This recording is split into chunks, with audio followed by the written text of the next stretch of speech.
I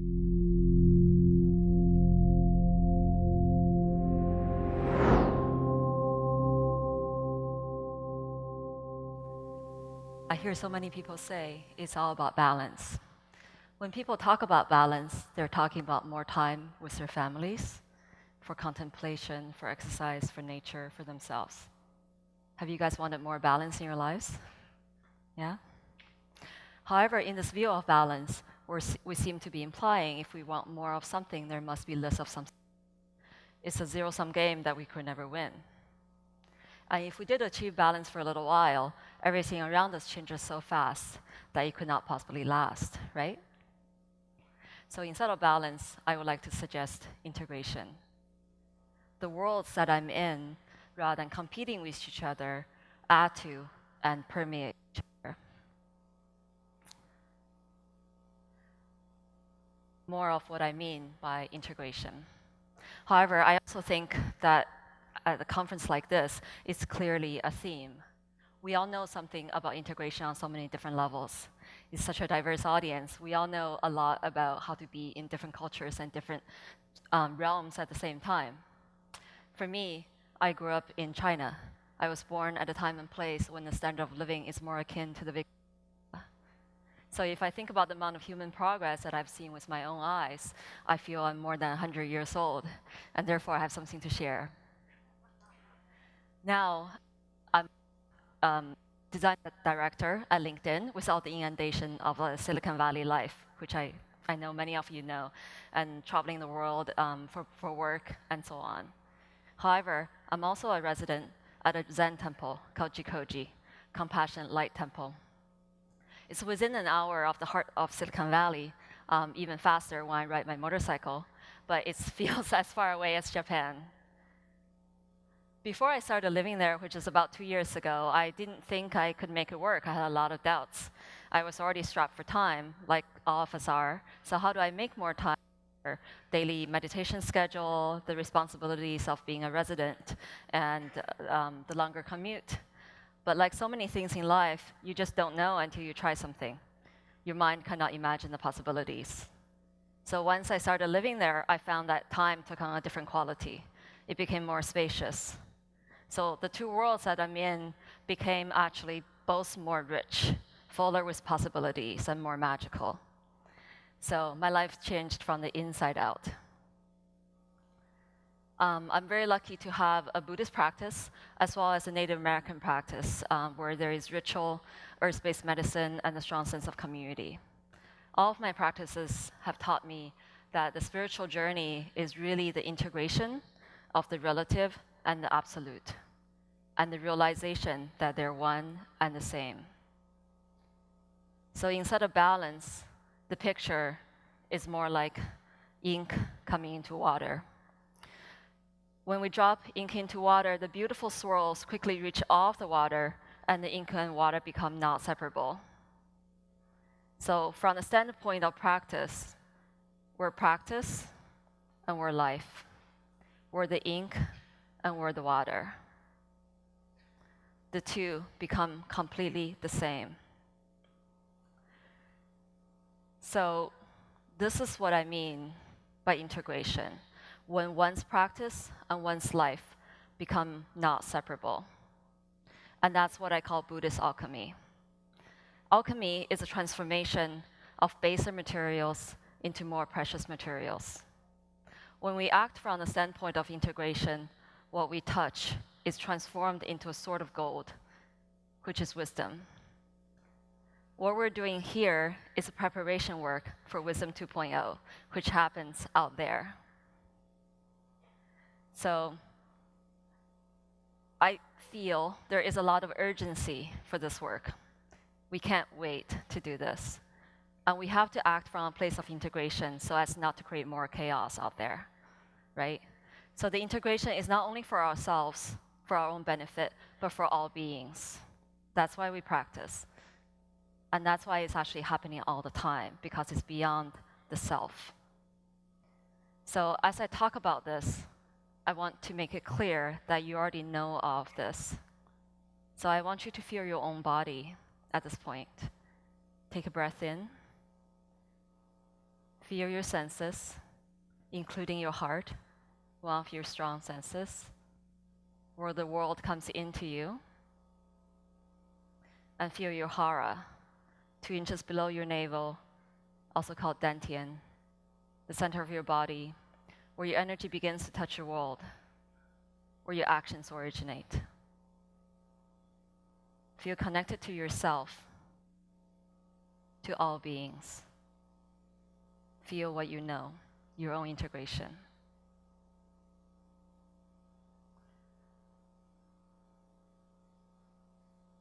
I'm talking with you because I know the experience of integration, but also because I know very well what it's like to be not that. For a lot of my life, I didn't know what it meant to feel connected to myself, to others, to life. I was a very shy child and struggled with connection with my parents and to others. In my preteens, I had a lot of physical anxiety in my body that I started to lose control of it, including stuttering. I felt I was looking down at a long future life of unspeakable hardship and isolation, which really scared me. What changed me and what saved me and connected me was little bits of nature. In China, there are lotus leaves, which if you haven't seen lotus flowers and lotus leaves, they're a sight to behold. The little water droplets on the lotus leaves roll around like mercury, perfect spheres, and the whole world reflected in them, which brought me so much joy and wonder. And the tall arches formed by the sycamore maples where I grew up would lift me and bring me to stillness the way one might feel walking into a beautiful church. In those moments, I felt like I tasted the secret of life. Do you want to know what the secret of life is, experienced by a 6-year-old? I felt like if I looked closely at anything, instead of that one color, I could see dazzling rainbows of colors in every facet of everything. And the sensation of that is like honey on the tip of my tongue, and my little taste buds rejoicing. The secret is this, that beauty is synonymous with meaning, and it is all around me, anytime that I wanted to return to it.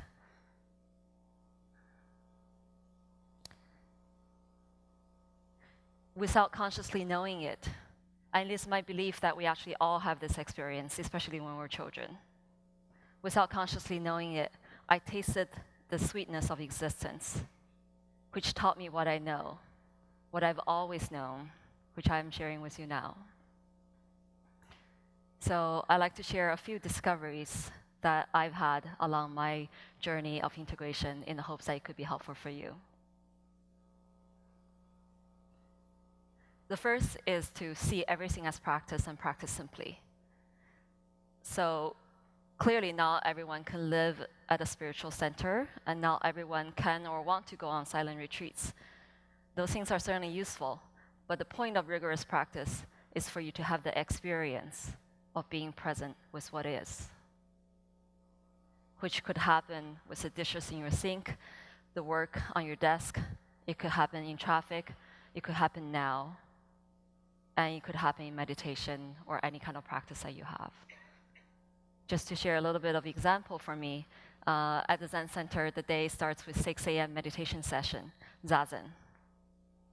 I'm not a morning person by any stretch, so it is and will continue to be a challenge for me. But I do it with simplicity, as much as I can.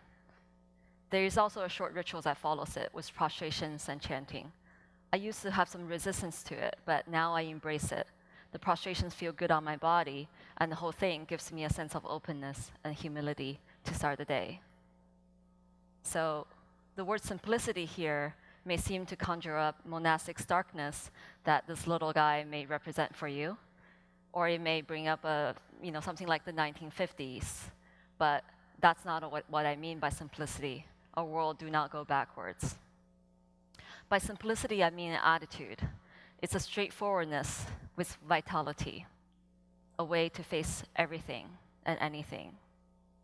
It means doing one thing at a time and doing it with the fullness of your awareness and your capabilities.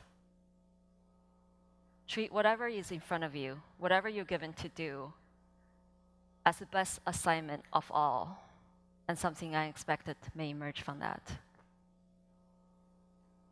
So my work with that attitude has changed as well. Instead of the typical Silicon Valley sort of, overwhelmness, I trust my ability to respond at any moment. On the surface, my work looks like anyone else in technology. Emails, meetings, ad hoc discussions, lots of content to grok, people to coach and manage. However, I was surprised to find myself thinking a great deal less than before. Somehow, actually, my life has become much richer, but I think a lot less, because this mind only knows so much. The body and the situation actually know so much more. So in the middle of everything is what you need to know. If you become that, a knowing comes. Not a solution, but a way of navigating the territory. Couple of small examples. In a meeting, certainly disagreements may come, tensions arise, people seem to be at an impasse. I wouldn't know actually what the solution would be, but I trust my actions now. I would just lean in, offer something. It could be the beginning of a suggestion. It could be a bit of kindness for someone in the room.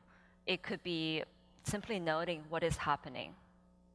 And most of the time, someone else would offer something, and so on. And the room would begin to shift, and we can again respond.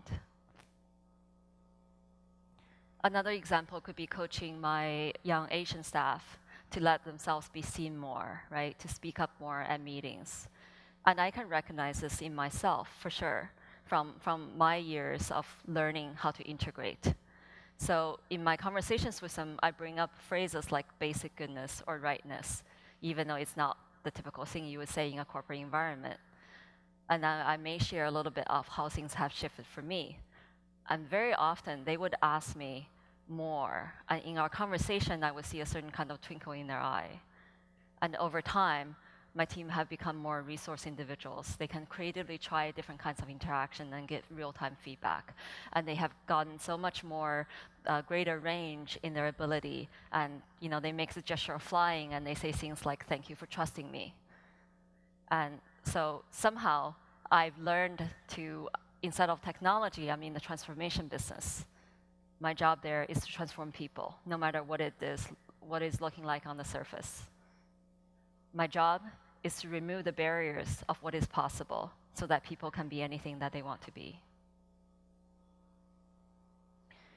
So if I didn't know how to connect with people in my past, I've certainly learned a lot, and I'm very grateful for my community of practice, Sangha in Buddhist terms. One of my main discoveries living at the Zen Center, Jikoji, is how much one gains by being put into close quarters with those that you may not have chosen to be friends with.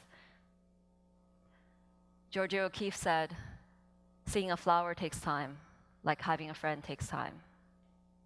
Over time, I've learned as much from the differences and frictions and the moments of laughter and connection with my Sangha as in all the rest of my practice. Moments of genuine conversation can live our entire lives. It's certainly not easy. It's a challenge for me as well, how to make time to just simply be with people. But I cannot recommend it highly enough. Create situations where you can share food, share chores, share cars, share children, share elders, share whatever you can, and then more. After time, a kind of deep bonding happens, and you simply love people. From that love, understanding emerges that wasn't there before.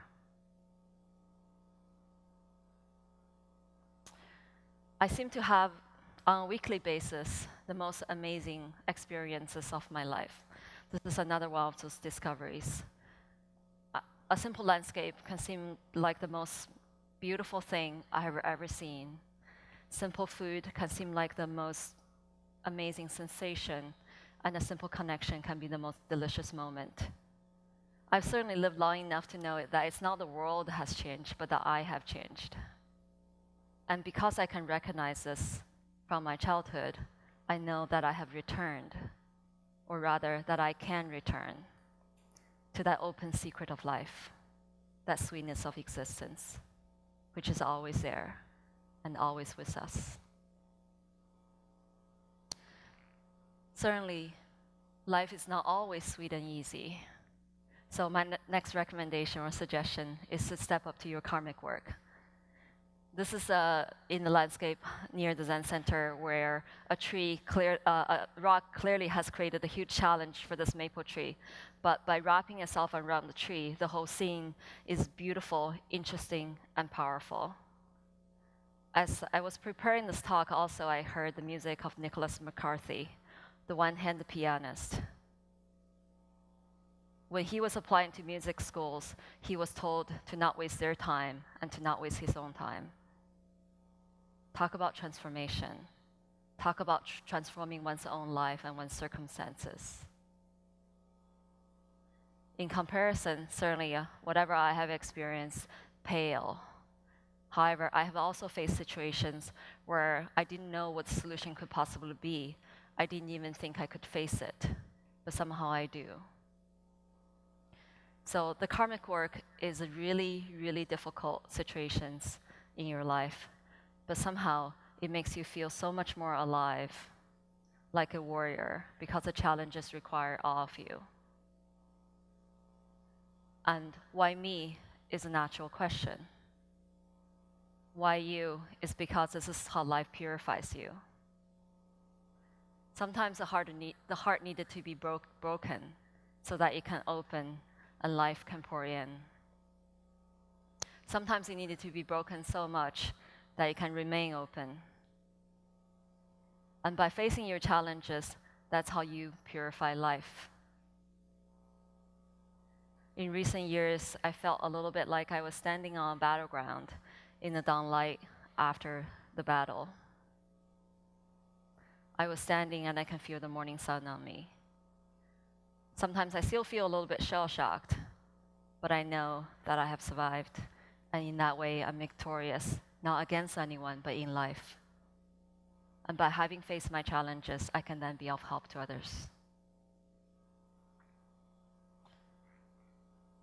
And lastly, my suggestion is to tell your story.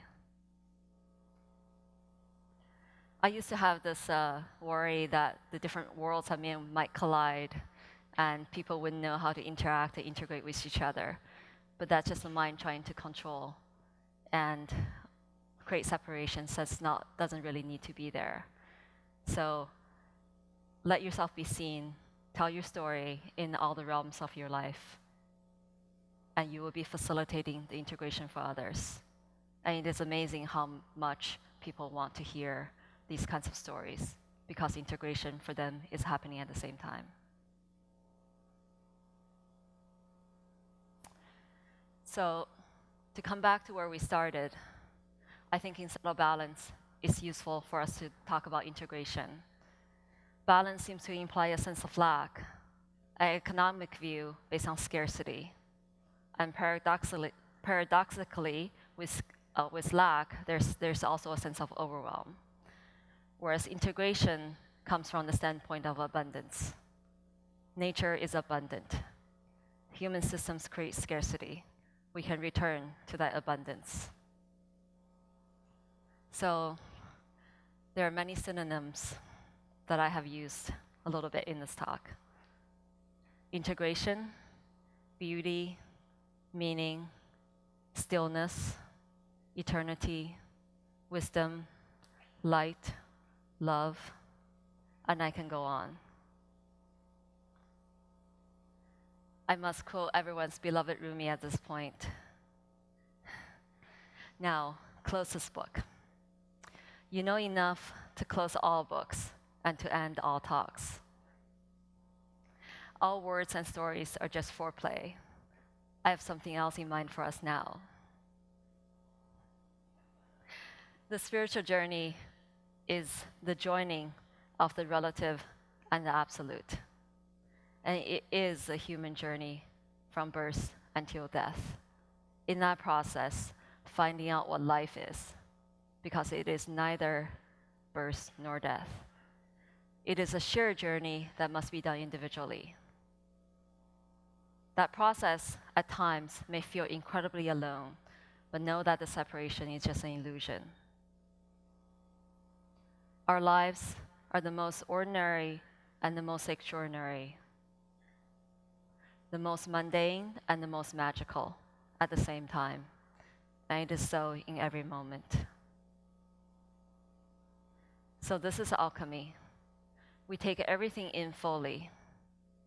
We purify it through our body, mind, spirit, through our meditation. We transform it through our actions in the world, returning it to the source. This is what nature does, and this is what we do all the time. So thank you for all the wisdom that you have created in the world, and for all that you will create by being who you are. You, me, we are life, we're love, we're alchemy, we're the source. To live from that place, to practice continuously and quietly, that's integration. Thank you.